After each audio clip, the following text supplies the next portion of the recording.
안녕하십니까 여러분. 이번 시간에 하게 될 내용은 AI에 대한 한계, 그 다음에 프롬프트의 좋은 공식에 대해서 같이 한번 알아볼 거고, 우리가 4강을 진행해 보도록 하겠습니다. 자, 3강에 이어서 3강에서 배운 것들 정리해 보도록 하겠습니다. AI는 다음 단어를 예측하는 엔진이고, 확률적 출력, 그 다음에 매번 조금 다르다라는 걸 알고 있어야 됩니다. 그 다음에 새 채팅은 기억이 없음을 나타내고 있고, 맥락을 주면 더 정확하게 이해합니다. 자, 그래서 오늘은 두 가지를 배우게 될 겁니다. AI가 왜 틀린 답을 당당하게 내놓는지, 환각에 대한 부분이고, 더 정확한 답을 받아내는 방법인 RTCF를 진행해 보도록 하겠습니다. 자, 첫 번째는 환각입니다. 환각이란 AI가 사실이 아닌 내용을 자신 있게 출력하는 현상으로, 우리가 실제로 프롬프트를 작성했을 때 우리가 맞는 정답이 아닌 것들, 예를 들어서 특정 약을 먹으면 좋아집니다라고 하는 그 증상이 아닌데도 얘가 맞다고 출력을 하는 현상들이 있습니다. 그래서 우리가 실제 이걸 환각이라고 하는데, 이게 왜 발생하냐? AI는 모른다고 말하지 않습니다. 그럴듯한 것을 생성하는 데 집중을 하고 있고, 그 다음에 학습 데이터에 없는 내용이 있을 때는 확률로 채우게 됩니다. 그 다음에 존재하지 않는 함수, URL 버전들을 있는 것처럼 만들어내는 게 환각에 대한 증상입니다. 자, 그럼 우리가 이거를 어떻게 대처를 해야 되냐? 결과값이 나오면 검증을 하는 과정을 사람이 필수로 해야 됩니다. 자, 그러면 실제 환각에 대한 예시를 살펴볼 텐데, 앞에는 우리 프로젝트를 진행하면서 있을 수 있는 상황을 기준으로 작성을 해봤습니다. 그래서 총 4가지의 상황이 있는데, 아두이노, DHT, 그 다음에 Node.js 존재하지 않는 함수들이 있고요. AI가 출력을 했을 때 실제와 맞지 않거나 또는 없거나 학습일 기준 이후로 모르거나 그 다음에 없는 함수일 가능성도 있는 겁니다. 자, 그러면 이때 링크나 버전 번호는 AI가 그냥 한 말을 믿고 우리가 사용을 하면 안 됩니다. 직접 확인하고 검증을 해야 되는 과정이 필요한 겁니다. 여러분들이 이 부분은 실습인데요. 환각에 대한 부분을 직접 작성해 볼 건데, 코파일럿 또는 여러분들이 클로드에 대한 부분에 프롬프트로 아두이노 공식 문서 URL 3개를 알려줘 라고 했을 때 받은 링크 직접적으로 브라우저를 열어보시길 바랍니다. 만약에 3개를 안 주고 1개만 주고 정확한 URL을 알려줬다면 환각이 없는 거고요. 환각이 있는 상태로 3개 다 줬을 때는 여러분들이 쓸모없거나 아니면 이전이거나 안 되거나 하는 브라우저에 대한 URL을 준 걸 가능성이 높습니다. 그래서 이거를 여러분들이 판단하시기에 환각이라고 판단을 하셔야 됩니다.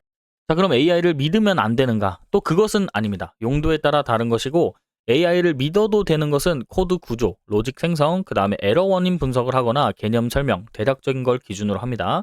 그 다음 변수명, 함수명 제한. 그러니까 정해져 있는 것을 기준으로 여러분들이 요청했을 때 AI는 매우 잘합니다. 근데 정해지지 않은 AI가 검증해야 되는 것들, 뭐 URL이 수시로 바뀔 수 있죠. 그 다음 링크 같은 경우, 그 다음 라이브러리 버전에 대한 번호는 이 라이브러리를 찾을 때 실제 버전이 있는지까지 명확하게 찾지는 않습니다. 그 다음에 최신 정보라든지 특정 수치에 대한 날짜 부분들이 있을 것 같습니다. 그럼 코드 생성에서 환각이 날 때는 실행하면 에러가 바로 나기 때문에 여러분들이 문제를 찾을 수 있습니다. 그래서 이 에러라고 하는 것은 안 좋다, 싫다가 아니라 발견에 대한 기회이기 때문에 여러분들이 새로 요청할 수 있는 하나의 형태가 되는 것입니다. 그래서 RTCF 공식을 소개해 드리도록 하겠습니다. AI에게 잘 부탁하는 요소 크게 4가지입니다. R은 룰이라고 하고 역할에 대한 부분을 우리가 담고 있습니다. 그 다음에 T는 태스크, 정확한 명시, 그 다음에 명확한 지시라고도 합니다. 그 다음에 C는 컨텍스트라고 하는 맥락이라고 하고 우리가 맥락을 제공해 줄 수 있습니다. 그 다음에 F는 포맷이라고 해서 출력 형태라고 알 수 있습니다.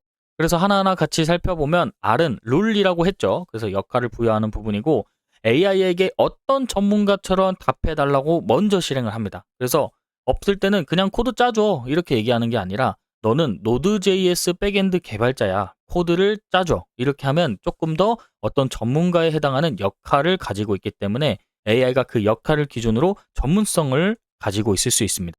그래서 앞에 있는 예시로 너는 아두이노 C++ 전문가야, 초보자도 따라할 수 있게 주석을 달아서 설명해줘 라고 하면 이 역할이 구체적이기 때문에 답변의 수준이 조금 더 여러분들의 목적에 맞아질 가능성이 높습니다. 자, 다음은 태스크에 해당하는 부분입니다. 명확한 지시라고도 하고 원하는 것을 동사로 구체적으로 쓸 수 있습니다.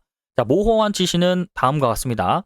코드를 만들어줘, 그 다음에 에러 고쳐줘, 설명해줘, 추가해줘와 같은 단순한 모호한 질문을 하게 됩니다. 근데 명확한 지시는 우리가 하고 싶은 것이 명확하게 있다는 것은 여러분들이 그만큼 똑똑하다는 얘기입니다.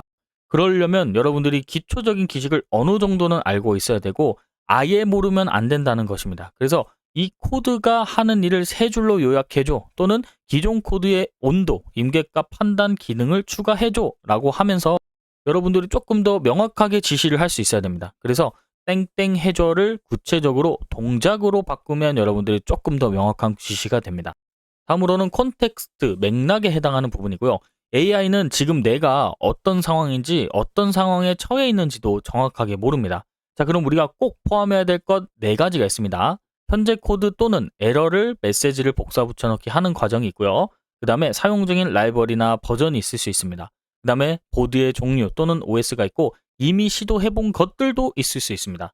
그래서 아래와 같이 맥락을 제공할 때는 내 환경, 뭐 Node.js 특정 버전, 그 다음에 익스프레스의 특정 버전, 그 다음 현재 코드, 그 다음에 에러, 이미 시도했던 결과값들 이렇게 해서 맥락을 제공하게 되면 AI는 그래서 이런 시도를 했는데 이런 에러가 나왔으니까 이 환경을 고려해서 현재 코드를 수정을 해야겠구나 이렇게 돼야 되는데 여러분들이 그냥 수정해줘 라고 해버리면 맥락과 내 상황을 모르기 때문에 여러분들이 원하는 목적에 맞지 않는 형태로 수정이 될 수도 있습니다.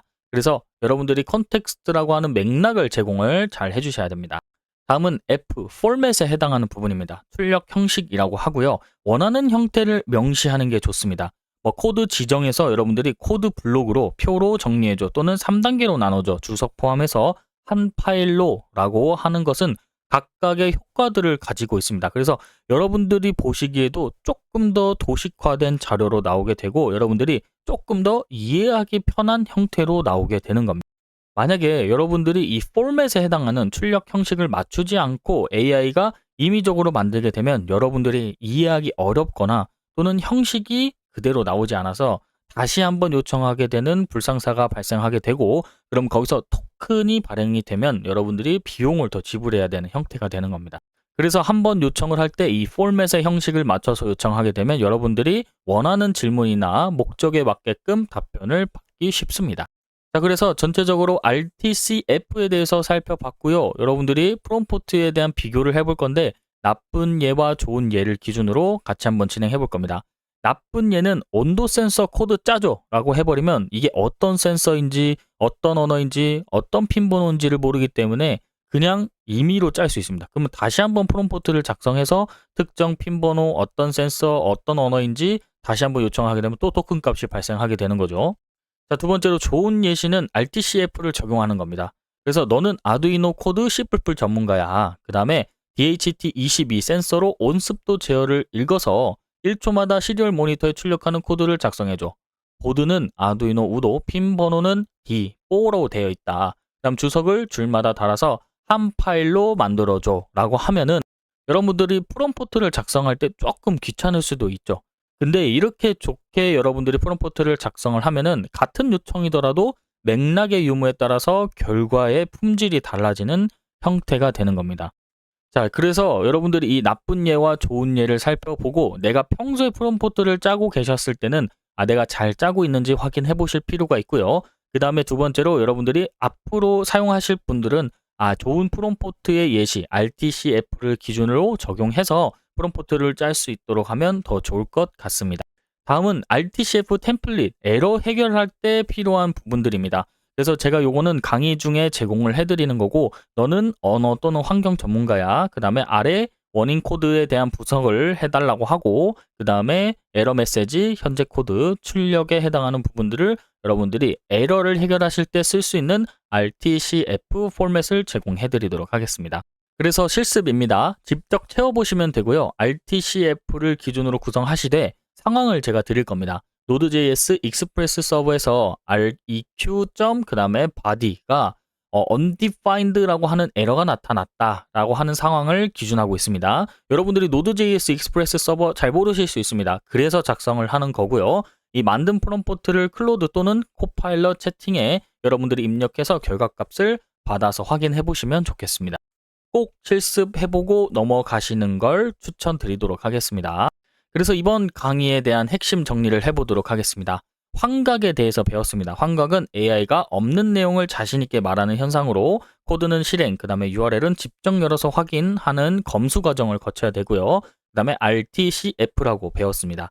맥락을 많이 줄 때는 답이 명확해지고 에러가 나면 에러 메시지를 그대로 붙여놓고 RTCF 형식으로 템플릿화할 수 있는 형식을 제가 드렸습니다. 자, 다음 강의에서는 요구 사항에 대한 추출 실습을 할 거고 RTCF를 직접 써서 프로젝트 기능 목록을 만들어 보는 걸로 일부를 마무리해 보도록 하겠습니다. 자, 이번 시간은 여기서 마무리하도록 하겠습니다. 감사합니다.